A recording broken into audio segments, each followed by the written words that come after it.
श्री माँ सरस्वती देवी नमः। नमस्कार दोस्तों, पुनः आपका स्वागत है सरसा पब्लिकेशन की क्लासों के अंदर। और हम पढ़ रहे हैं आदिकाल। आदिकाल में हमने क्या क्या पढ़ा आप बताइए। कि हमने नाथ साहित्य पढ़ लिया, उससे पहले बुद्ध पढ़ लिया, अब जैन पढ़ लिया, है ना जी। और उसके बाद में हमने वीर रसात्मक काव्य के बारे में पढ़ा। और विभिन्न जो हमारी 12 रचनाएं हैं जो शुक्ल जी द्वारा निर्धारित थी उनके बारे में पढ़ा जाना। अब नए क्लास में हम चलते हैं आदिकाल की अन्य कवि के बारे में। ठीक है जी। तो इसमें विद्यापति जी आते हैं जो 14वीं शताब्दी के कवि हैं। इनकी 3 रचनाएं प्रसिद्ध है, कीर्तिलता, कीर्ति पताका और पदावली। कीर्तिलता ऐतिहासिक महत्व का छोटा सा प्रबंध काव्य। देखिए जी, विद्यापति से बहुत अच्छे प्रश्न बनते हैं। आपको पता है इसमें से किसका प्रकाशन करवाया गया है, विद्यापति के यश का आधार क्या है, ये सारे प्रश्न यहाँ पर आपके क्लियर हो जाने हैं। ठीक है जी। तो यहाँ ध्यान रखिएगा, थोड़ा सा अलर्ट होकर हमें पढ़ना है। 3 साहित्यिक रचनाएं, विद्यापति की 3 साहित्यिक रचनाएं प्रसिद्ध है, कीर्तिलता, कीर्ति पताका और पदावली। कीर्तिलता ऐतिहासिक महत्व का छोटा सा प्रबंध काव्य है। विद्यापति ने इससे कहानी कहा है। कहानी किसको कहा जी? कीर्तिलता को कहा है। कहानी विद्यापति ने कीर्तिलता को कहा है। और ये छोटा सा प्रबंध काव्य, प्रबंध है परंतु छोटा है, इतना ध्यान रखना जी। मध्यकाल में ऐतिहासिक व्यक्तियों को आधार बना के जो काव्य लिखे गए हैं वे ऐतिहासिकता से रहित होकर कथानक रूढ़ियों के बारे में मैंने बताया। जो भी पशु पक्षियों द्वारा बताना, संदेश देना, आकाशवाणी होना, चित्र का बोलना, है ना, अचानक दीवार में से कोई शेर वगैरह या ऐसा कोई प्रकट हो जाना, है ना, पेड़ पे बैठे यक्ष वगैरह किसी के द्वारा संवाद होना, अथवा परियों द्वारा, है ना, कोई तोते द्वारा, ये सब कथानक रूढ़ियाँ हैं जी। तो कथानक रूढ़ियाँ, किंवदंतियाँ, है ना, जो पुराने समय से किंवदंतियाँ हमारी अनुश्रुति आदि के विषय बन गए हैं। ठीक है जी। इस प्रकार की घटनाओं को भी तोड़ा मरोड़ा गया है। कीर्तिलता इस दृष्टि से महत्वपूर्ण अपवाद है। क्यों अपवाद है? कि उसकी ऐतिहासिकता है बहुत कुछ सुरक्षित है। तो ध्यान रखना, ऐतिहासिकता से कुछ चीज़ें रहित हो जाती है, उसमें कथानक रूढ़ियाँ डाल दी जाती है, किंवदंतियाँ डाल दी जाती है और तोड़ मोड़ के प्रेस कर देते हैं। अरे साहब, ये कैसा राजा हुआ था जिसके बाजू में इतना बल था कि वो हाथियों को तो उठा उठा के फेंक देता था। ठीक है ना। यक्ष ने उसे कहा कि तुम वहाँ जाओ, वहाँ पर अपना पैर मारो तो सोने के पहाड़ निकलेंगे। ऐसा ऐसा कुछ नहीं है इसके अंदर। इसके अंदर सिंपल है। इसकी ऐतिहासिकता जो है बहुत कुछ सुरक्षित है और उसी के आधार पर, है ना, बहुत एक महत्वपूर्ण ग्रंथ हमारे लिए बन जाता है, वो है कीर्तिलता।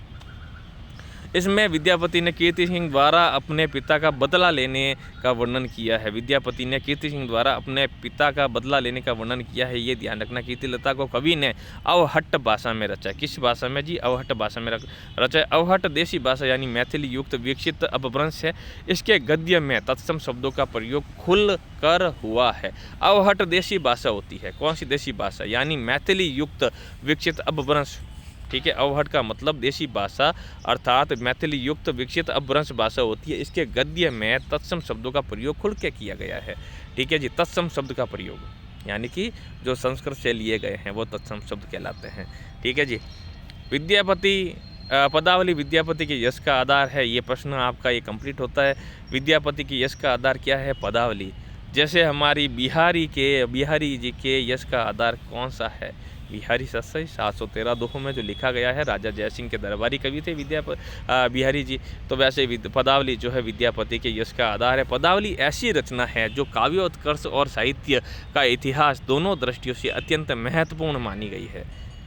ठीक है जी। साहित्य का जो काव्य का उत्कर्ष इसके अंदर जो है, जो साहित्य का इतिहास इसके अंदर है, दोनों दृष्टियों से अत्यंत महत्वपूर्ण रचना है।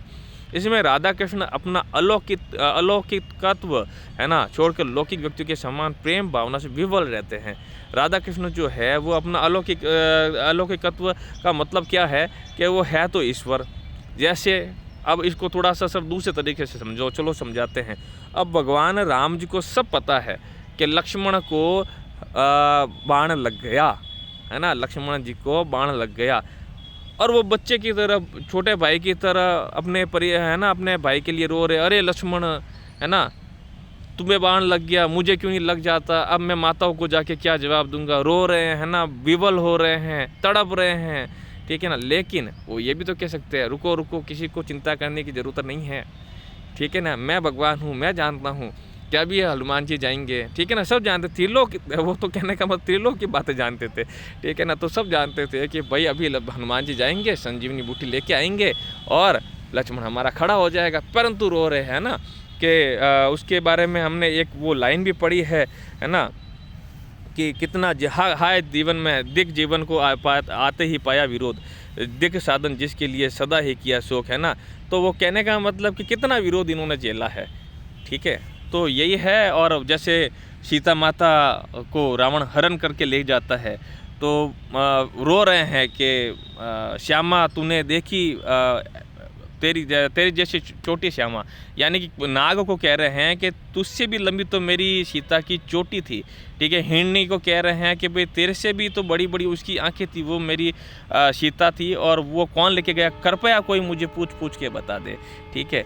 तो ये क्या होता है, लोक भावना से, है ना, लौकिक व्यक्तियों के समान प्रेम भावना से विवल हो रहे हैं, ठीक है ना। बाकी राम जी के पास क्या शक्ति थी, एक तीर चलाया, ठीक है ना, संपूर्ण लंका ही, कहने का मतलब एक तीर में तो तीर जाएगा, माता को लेके आएगा, दूसरे तीर में संपूर्ण लंका भी विध्वंस कर सकते हैं। लेकिन राधा और कृष्ण जो क्या है, कृष्ण भगवान क्या है, जिन्होंने पर्वत भी उठा लिया उस समय, ठीक है जी, जिन्होंने कालिया नाग को मार दिया, जिसने असुरों को संहार कर दिया, राधा जी जिन्होंने, कहने का मतलब उन्होंने भी कई अपनी लीलाएं की थी, ठीक है जी। तो जैसे कृष्ण भगवान को जब वो तुले नहीं जा रहे थे, ठीक है, एक तरफ सारी सामग्री रख दी गई, लेकिन उन्होंने अपने सिर का जो फूल लगा हुआ था, सिर पे जो फूल था, उसी एक मोगरे के फूल द्वारा भगवान को तोल दिया, ठीक है ना। तो वो कितने अलौकिक थे, लेकिन उन्होंने कहा नहीं, फिर भी लौकिक व्यक्ति के समान प्रेम में रो रहे हैं, परेशान हो रहे हैं, एक दूसरे को मिलने के लिए तड़प रहे हैं, वो है जी लौकिक व्यक्ति के समान प्रेम भावना से विवल होते हैं। आपको याद हो जाए, बस यही हमारा प्रयास है। लोक में जिस प्रकार किशोरी लोक लाज के कारण तीव्र अंतर्द्वंद्व झेलती है कि भाई अगर मैं कृष्ण से मिलने गई, इस समय मिलने गई, है ना, तो लोग क्या सोचेंगे, ठीक है ना, पूरा समाज मेरे माता पिता पे कहने का मतलब अंगुली उठाएगा, तो तीव्र अंतर्द्वंद्व रहता है हर बच्ची के अंदर। वैसे उसी प्रकार राधा को यहाँ पर चित्रित किया गया है, ठीक है जी। इस बात को लेकर काफ़ी विवाद है कि पदावली भक्ति परक रचना है या श्रृंगार परक रचना है जी, है ना जी, क्योंकि इन्होंने इसमें इतनी श्रृंगारिक बातें डाल दी है, ठीक है ना। और यही कारण है कि हमारे रामचंद्र शुक्ल जी ने कहा है कि आजकल भक्ति के चश्मे बड़े सस्ते हो गए। जिस प्रकार लोगों ने विद्यापति की रचनाओं को भी भक्ति के अंदर बताया है, और मूलतः वो क्या है, श्रृंगारिक है, ठीक है जी। तो पदावली जो है इसमें इतनी, वो जैसे आजकल के नाटक आते हैं ना, राधे कृष्ण वो वाले, मैं भी सोचता हूँ ना, कैसे कैसे नाटक बना दिए, भगवान को एक रोमियो की तरह इन्होंने पेश किया है। ये दुख का विषय है, और लोग क्या, पूरे यूथ, हमारे बड़े बुजुर्ग उस नाटक को साथ बैठ के देखते, बच्चों के साथ में, वो बस उसमें रोमांस के अलावा कुछ नहीं डाला गया है। तो ये दुख की बात है। वैसे क्या है, लेकिन वही चीज़ ज़्यादा चलती है, ठीक है जी। तो पदावली जो है भक्ति परक रचना है, श्रृंगार परक। वस्तुतः जयदेव का गीत गोविंद, विद्यापति की पदावली और सूरदास का सूरसागर एक एक कोटि की रचना है, जिसमें भक्ति का आधार श्रृंगार रखा गया है ना जी। भक्ति कहा तो गया है ऊपर लिख के कि ये भक्ति की रचना है, परंतु अंदर जब जाओगे ना आप, तो केवल श्रृंगारी है। तो ये अगर प्रश्न आ जाए तो आपको तीन आपको रचनाओं के बारे में बताना है। बहुत अच्छा प्रश्न यदि ये पूछा जाए किसी इंटरव्यू वगैरह में, तो बहुत अच्छे से जवाब देना कि भाई जयदेव का जो गीत गोविंद है, विद्यापति की जो पदावली है, और सूरदास का सूरसागर है, ये तीनों एक ही कोटि की रचना है, जिसमें भक्ति का आधार श्रृंगार है।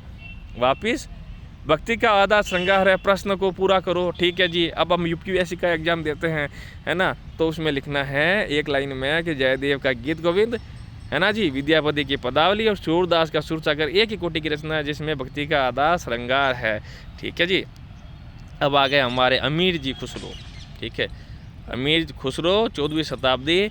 खुसरो इस युग के अत्यंत महत्वपूर्ण बहुमुखी प्रतिभा के धनी व्यक्ति हैं, और वे संगीतज्ञ हैं, इतिहासकार है, कोशकार हैं, भाषाविद है, सूफी औलिया, बहुत कवि, बहुत कुछ थे।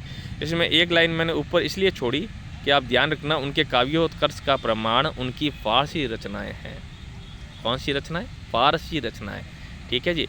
हिंदी रचनाएं अत्यंत लोकप्रिय रही हैं, है ना जी। वो आप कहते हैं ना उर्दू तो बहुत बाद में आती है, पहले फारसी के साथ में जो हिंदी मिली, ठीक है ना जी। वहाँ से दोनों से मिला के जो उर्दू का जन्म हुआ है, तो हिंदी की रचनाएं उनकी अत्यंत लोकप्रिय रही है। वो खुद हिंदी में रचनाएं करते थे, ठीक है जी। उनकी पहेलियाँ, मुकरिया, पहेलियाँ पूछना, मुकरिया यानी कह के मुकर जाना। पहेलियाँ तो ये होती है जी, हमने देखा ऐसा बंदर जो उछले पानी के अंदर तो मेंढक हो गई। मुकरिया, तो मुकरिया में क्या होता जी, जैसे वो आए तो विवाह होए, है ना, शादी होए, उस बिन दूजा ना कोए, ठीक है। तो मीठे ला के उसके बोल, तो वो कहती है हाँ सखी साजन, है ना, कि नहीं सखी साजन नहीं है वो, हाँ सखी ढोल, कि वो तो ढोल है, मीठे ला के ढोल के बोल है, ठीक है जी। तो वो आएगा तभी ढोल बजेगा, तभी तो शादी होगी। मुकरिया, दो सुकूने अभी तक लोगों की ज़बान में है, ठीक है जी। और दो सुकूने का मतलब जैसे गधा प्यासा क्यों, ठीक है ना, तो गधा प्यासा क्यों, तो उसमें आता है कि लोटा न था, है ना। ब्राह्मण प्यासा क्यों और गधा उदासा क्यों, गधा क्यों उदास, एक लोटा न था, ये दो शकुने हैं। तब भाई ब्राह्मण को पानी नहीं मिला, लोटा नहीं था उसके पास, है ना, इसलिए वो प्यासा है। और गधा उदास क्यों, क्या भाई लोटा नहीं था, ठीक है ना। वो गधा लौटता है ना, तो लोटा नहीं, तो वो दो शकुने अभी पर लोगों की ज़बान पे। उसके नाम से निम्नलिखित दोहा बहुत प्रसिद्ध है। यह कहते हैं, यह दोहा खुसरो ने हजरत निजामुद्दीन औलिया के देहांत पर कहा था। भाई जब मैं भी पढ़ता था जी, मैं NK यादव सर से पढ़ा हूँ, जो हिंदी के यहाँ जोधपुर में विशेषज्ञ है। तो जब मैंने भी इस चीज़ को पढ़ा, ठीक है ना, तो वहाँ पर हमारे एक बंधु थे, साथ में साथी मित्र, तो सर ने पूछा चलो इसका बता दीजिए कि भाई इसका अर्थ क्या है कि गौरी शोभे सेज पर, मुख पे डारे केस, चल खुसरो घर आपने रैन भई चौदेश। अब उस बंधु ने पहली बार इस चीज़ को सुना था, उसने अपने अनुसार अर्थ लगा लिया कि सर ऐसी बात है कि इधर तो निजामुद्दीन औलिया जो उनके गुरुजी है उनका तो देहांत हो गया, और इधर ये अपने जो खुसरो जी है उनकी शादी वादी हो गई होगी। तो उन्होंने कहा है कि भाई गौरी सेज पे सो रही है, और वो बहुत, अब कहने का मतलब वेट करती करती उसने मुख पे केस डाल दी है। अब खुसरो तेरी भलाई इसी में, चल खुसरो घर आपने, ठीक है नहीं, ये काम तो होता रहेगा, गोली मार तू तो, ठीक है ना। वो दिन जब हंस के, कहने का मतलब पेट दुखने लग गया था, मज़ा आ गया था, है ना। तो आप भी थोड़ा सा पढ़ते बीच में हंस लें, इसलिए ये मैंने थोड़ा सा पिछली वाली बात को जोड़ दिया है।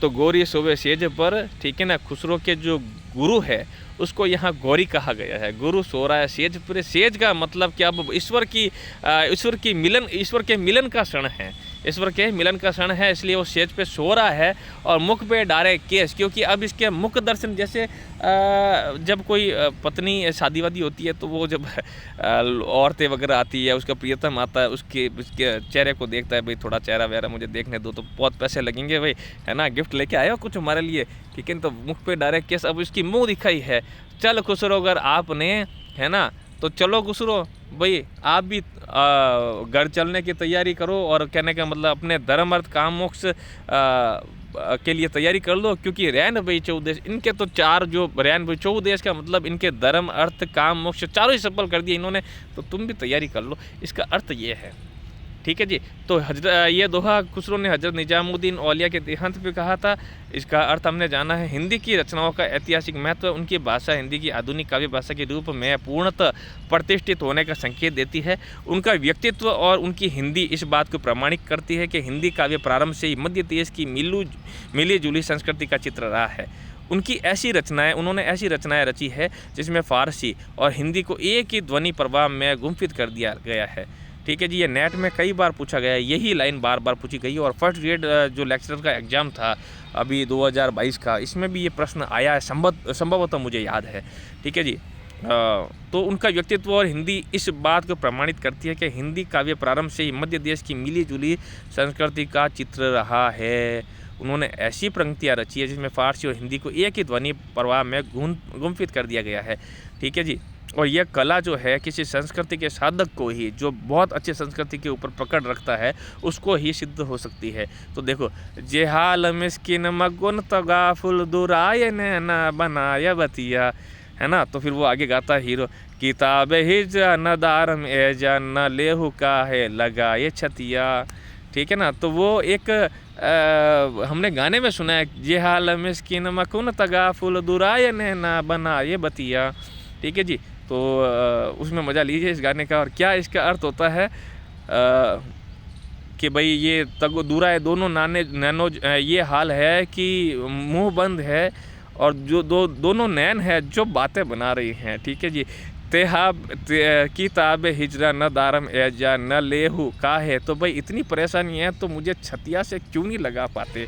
ठीक है, छाती से शबान हिजरा दराज चुजुल्फ व रोजे वलसच्चु उम्र कोत सकी पिया को जो मैं न देखूँ तो कैसे काटूँ अंधेरी रतिया।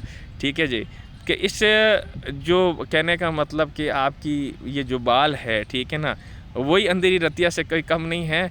लेकिन आपको देखता तो ऐसे लगता है कि भाई अंधेरी रात हो गई है और मैं इस अंधेरी रातों को ना देखूं। आप इस अंधेरी रातों में, अंधेरी रात आते मुझे आपके बाल याद आते हैं, वो काले काले घने केश याद आते हैं। तो उस अंधेरी रातों को कैसे काटूं मैं। कितना शानदार लिखा है इन्होंने। चलो आगे पढ़ते हैं हम। आदिकाल की प्रवृत्तियाँ मोस्ट इम्पोर्टेंट तो यही है प्रवृत्तियाँ। इसमें से सबसे ज़्यादा सवाल बनते हैं जी। तो आदिकाल की प्रवृत्तियों में है आदिकाल अपभ्रंश और हिंदी का संधिकाल है। मोस्ट इम्पोर्टेंट पहली प्रवृत्ति, सबसे इम्पोर्टेंट पहली प्रवृत्ति आदिकाल अपभ्रंश और हिंदी का संधिकाल है। आदिकाल जो है अपभ्रंश और हिंदी का संधिकाल है। हिंदी और अपभ्रंश का संधिकाल कौन सा है, वो आदिकाल है। तो आदिकाल हिंदी और अपभ्रंश का संधिकाल है।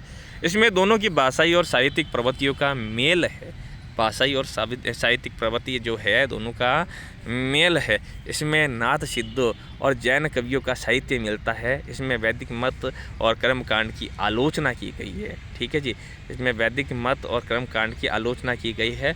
मैं आपको बताना चाहूँगा कि EMRS PGT में मेरा चयन हुआ है और जो मैंने अपने गुरुजनों से, मित्रों से, जिन से मैंने जो भी ज्ञान पाया है वो बहुत ही अच्छे रूप में सबको मिक्स करके एक अच्छे रूप में मैंने आप लोगों को प्रस्तुत करने का पूर्णतः प्रयास किया है। तो मेरा यही रहेगा कि आप भी अच्छे पद पे चयन हो जाए। इनको पूरी सावधानी से, आराम से और बहुत ही इत्मीनान से इसे देखें। बहुत ही मज़े से आप इसे पढ़ पाएँ। ये जो NCERT है वो आपके लिए एक आनंद की वस्तु बन जाए और इससे आपका जो इस साहित्य में जो इंटरेस्ट है वो पुष्पित हो, पल्लवित हो। ठीक है ना, और बहुत अच्छे से अंकुरित हो। मैं ये चाहता हूँ, इसलिए मैंने इसको बहुत ही अच्छे से पढ़ाने का प्रयत्न किया है। कुछ कमियाँ हैं, रहती है, हर इंसान में कमी रहती है, बहुत रहती है जी, बहुत रहती है। तो प्लीज़ उन कमियों को आप मुझे ज़रूर बताएं, मैं और भी अच्छे से आपको पढ़ा पाऊँ। और यही मेरी कहने का मतलब कि दुआ है। और ये मैं आपको बताना चाहूँगा, इसके लिए कोई पैसा नहीं लिया जा रहा मेरे द्वारा। लेकिन अगर कुछ नाम मात्र की जो अगर फ़ीस इसके द्वारा जो रखी जा रही है वो केवल इसलिए कि एक ऐप वगैरह का जो खर्चा वगैरह निकल जाए और ऐसे बच्चे जो पेमेंट नहीं दे पाते उनको हम फ्री में कोर्स उपलब्ध करवाते। जैसे विधवा है, जैसे विकलांग है ना, तो उन विकलांग है या अत्यंत गरीब है जिसके पास पैसा नहीं है, तो आप हमारे सर से कांटेक्ट कर लीजिएगा। आपको बिल्कुल निःशुल्क में ये कोर्स दिया जाएगा। मेरा वादा रहा है ये आपसे। तो हम चलते हैं, आप ज़रूर बताइए क्या कमी रह गई इसके अंदर। इसमें नाथ सिद्धों की जैन कवियों का साहित्य मिलता है और जिसमें वैदिक मत और कर्मकांड की आलोचना। ठीक है जी, प्रवृत्तियों में क्या है, नाथ सिद्धों और जैन कवियों का साहित्य हमने पढ़ा है, वो मिल ही रहा है जी इधर। और सभी में वैदिक मत का, ठीक है, नाथ सिद्धों ने वैदिक मत का आलोचना की है, कर्मकांडों की आलोचना की है। ठीक है जी, वीर गाथात्मकता इस काल की प्रधान प्रवृत्ति है। ठीक है जी, अधिकांशतः यह रासो काव्य के अंतर्गत ही मिलेगी। यद्यपि रासो काव्य में श्रृंगारी, संदेश रासक और जैन धार्मिक साहित्य बर्तेश्वर, बाहुबली, रास भी लिखा गया है। श्रृंगारी क्या है, संदेश रासक कैसी रचना है, रासो काव्य में रचा गया, परंतु ये श्रृंगारी रचना है जी। ठीक है जी, और जैन धार्मिक रचना भी है, वो भी रासो है। वो क्या है जी, बर्तेश्वर, बाहुबली, रास भी लिखा गया है। वापिस ध्यान रखना, वीर गाथात्मकता आदिकाल की प्रधान प्रवृत्ति है। वीर गाथात्मकता आदिकाल की प्रधान प्रवृत्ति है। हमने पहले पॉइंट के अंदर पढ़ा कि आदिकाल अपभ्रंश और हिंदी का संधिकाल है। ठीक है जी, और दूसरा लाइन ये याद रख लो कि वीर गाथात्मकता इस काल की आदिकाल की प्रधान प्रवृत्ति है। ठीक है जी, इसमें जो संदेश रासक है वो श्रृंगारी रचना है, लेकिन लिखा गया है। संदेश रासक जो श्रृंगारी है रासो काव्य में है ना, वो लिखा गया है। और बर्तेश्वर, बाहुबली, रास है जो जैन धार्मिक साहित्य है, फिर भी वो भी आदिकाल में लिखा गया। ये दो बातें और याद रख लो। और मेन भाई इन काव्यों में, प्रबंध काव्यों की विशेषता क्या है कि इसमें क्या आप कहना क्या मतलब किस प्रवृत्ति को बहुत ज़्यादा जोड़ा गया, किस रूढ़ियों को, तो कथानक रूढ़ियाँ और काव्य रूढ़ियाँ दोनों को जम कर प्रयोग किया गया है। ठीक है नहीं जी। और मैंने बार बार बताया क्या होती है कथानक रूढ़ी और काव्य रूढ़ी क्या होती है। यह मुक्तक काव्यों में अधिकांशतः अपभ्रंश छंदों का उपयोग किया गया है जी। अपभ्रंश छंदों का मुक्त काव्य में प्रयोग किया गया। गेय पदों की रचना जो गाए जा सके उन्हें गेय पद कहते हैं। गेय पदों की रचना इस काल का महत्वपूर्ण काव्य रूप है। ठीक है जी सर, समझ गए। ठीक है ना। इस काल का महत्वपूर्ण काव्य रूप क्या है? गेय पद यानी गाए जाने वाले पद। इसके प्रधान कवि हमारे विद्यापति जी है। ओके जी। गेय पदों की रचना आदिकाल में हुई है जी। इसका महत्वपूर्ण काव्य रूप है बिल्कुल। तो प्रधान कवि कौन माने जाएंगे? विद्यापति जी माने जाएंगे। ठीक है जी। तो इस काल के अंतिम महत्वपूर्ण कवि विद्यापति ने, अंतिम महत्वपूर्ण कवि कौन है? विद्यापति जी, जो गेय पदों की रचना के प्रधान कवि है। वही विद्यापति जिन्होंने 3 लिखी है, क्या? कीर्ति लता का 3 साहित्य लिखे अपने, कीर्ति लता, कीर्ति पता का, और नेक्स्ट क्या है याद नहीं आ रहे हैं, जो उसके यश का आधार है ना, कुछ है वो अवली है पीछे। ठीक है जी, पदावली। हाँ। ठीक है जी। तो चलो हम आगे करते हैं इसको। इस काल की अंतिम महत्वपूर्ण कवि विद्यापति ने अपभ्रंश और आधुनिक भाषा मैथिली दोनों में रचना की है। ठीक है सर जी। ठीक है जी। विद्यापति ने अपभ्रंश में भी रचना की है, आधुनिक भाषा मैथिली दोनों में रचना की है। इस काल में थोड़ा साहित्य गद्य में भी लिखा गया है, केवल पद्य में नहीं, सब गद्य में भी लिखा गया है, जिसकी सूचना हमें दामोदर पंडित के उक्ति व्यक्ति प्रकरण जैसे ग्रंथ से मिल जाती है। जिसकी सूचना हमें दामोदर पंडित के उक्ति व्यक्ति प्रकरण के ग्रंथ में से भी मिल जाती है। अमीर खुसरो ने 2 शकुने लिखे, बिल्कुल लिखे जी। 2 शकुने मैंने बताए थे आपको, कौन से? गदा प्यासा क्यों, गदा उदासा क्यों और ब्राह्मण प्यासा क्यों, है ना जी। पहेलिया। ठीक है नहीं जी। भाई एक थाल मोती से भरा, सबके सिर पे औंधा धरा, है ना। थाल चारों मेर फिरे और मोती एक ना गिरे, वो क्या है? आकाश और तारे, है ना जी। पहेलिया हो गई। मुखरिया, वो आए तो शादी होए उसके बिजना दूजा ना डोए, ना सकी साजन ना सकी ढोल, वो वाला। ठीक है ना जी। तो लोक प्रचलित काव्य रूपों का प्रयोग किया है, जिसमें फारसी का प्रयोग किया इन्होंने, खड़ी बोली का प्रयोग किया है जी, और ब्रज भाषा तीनों का प्रयोग किया है। तो जे हाल मिस्किन मकुन तवाफुल, है ना। इसमें कौन कौन सी 2 भाषा ली थी आप बताइए मुझे। ठीक है जी। फारसी, खड़ी बोली और ब्रज भाषा तीनों का इन्होंने प्रयोग कर दिया। अब नेक्स्ट टॉपिक चलेगा हमारा भक्ति काल। आप लोगों को बहुत बहुत धन्यवाद कि आपने साथ रखा हमारा, और साथ बनाए रखिएगा, क्योंकि हमारा मानना है कि जो ये बड़े बड़े कोचिंग्स में बहुत बड़ी बड़ी फीस ली जाती है, जो सिर्फ बड़े बड़े लोगों के बच्चे ही पढ़ के बड़े बड़े बनते हैं, है ना। वैसा नहीं होना चाहिए भाई। हर इंसान को मौका मिलना चाहिए, गरीब को तो सबसे पहले मौका मिलना चाहिए जी। तो निःशुल्क बहुत कम फीस के अंदर, बहुत कम फीस के अंदर, लागत रेट के अंदर अगर कोई करेगा काम तो वो हम करेंगे। ये सरसा पब्लिकेशन का वादा रहा आपसे। तो जय हिंद, जय भारत, और हम मिलते हैं। और आगे हमारा टॉपिक होगा भक्ति काल। मेरा विश्वास है, मेरी आशा है कि आपको ये समझ में आया है जो मैंने आपको पढ़ाया है। अगर ना समझ में आए, ये व्हाट्सअप नंबर दे रखे मैंने अपने, कृपया व्हाट्सअप ही करें, मैसेज ही करें, व्हाट्सअप मैसेज ही करें, कॉल ना करें। ठीक है नहीं जी। मैं एक एक प्रश्न का आपको जवाब दूंगा। ठीक है जी। और आपका हमेशा स्वागत रहेगा। कोशिश करेंगे कि एक समय से पहले जब आपकी वैकेंसी आए फर्स्ट ग्रेड लेक्चरर की, सेकंड ग्रेड की, तो हम एक कोचिंग लगाए और उसके अंदर मात्र आपके रहने और खाने के पैसों के अंदर आपको पूरा कोर्स करवाया जाए। यानी 5-7 हज़ार के अंदर खाना भी शामिल होना चाहिए। ठीक है ना जी। और रहना भी शामिल होना चाहिए। 15-20 दिन के लिए आओ, पूरा कोर्स करके जाओ आप। ठीक है जी। तो यही भावनाएं रहेगी हमारी। धन्यवाद, बहुत बहुत धन्यवाद। मिलते हैं नेक्स्ट क्लास के अंदर।